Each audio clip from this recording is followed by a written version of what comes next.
Hello, I'm Perez Hilton.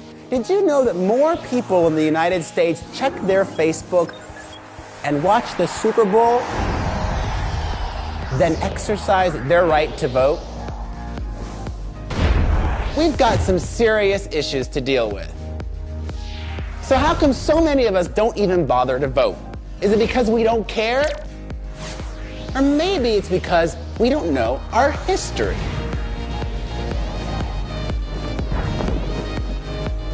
So let's go back, way back. Our country's first election came after fighting for our independence, a fight that cost many lives, but it was worth it because instead of being ruled by a king, we were finally able to make our own laws. But not everybody was allowed to participate. You see, back then, you had to own property, be white, and a man in order to actually vote. Now, things continued that way for about 80 years, until after the Civil War, when slavery was abolished and all men were given the right to vote. Now hold up a minute. Just because we had the right to vote didn't mean we could use it. See, all these new voters wanted to participate, which threatened the people in power and their ability to stay in power.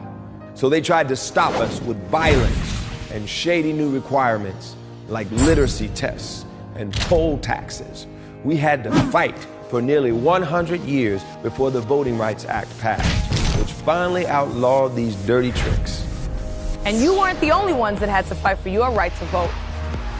Somehow women got left out and had to organize and fight state by state, until we took our fight to Washington and finally got our right to vote all across the country. And even once the laws guaranteed every person the ability to vote, you still had to be 21 in most states. So when our government began drafting people under 21 to go fight in Vietnam, they realized their lives were at stake and they had no say. Young people all across the country rose up in protest and demanded that everyone over 18 should be allowed to vote. And since then, young people's votes have been crucial in deciding lots of big elections.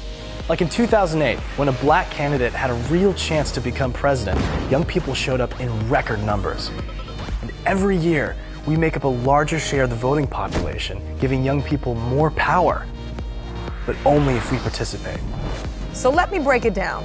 Together, there is so much we can decide, like whether or not we should go to war, or how we spend our money, and how we power our lives.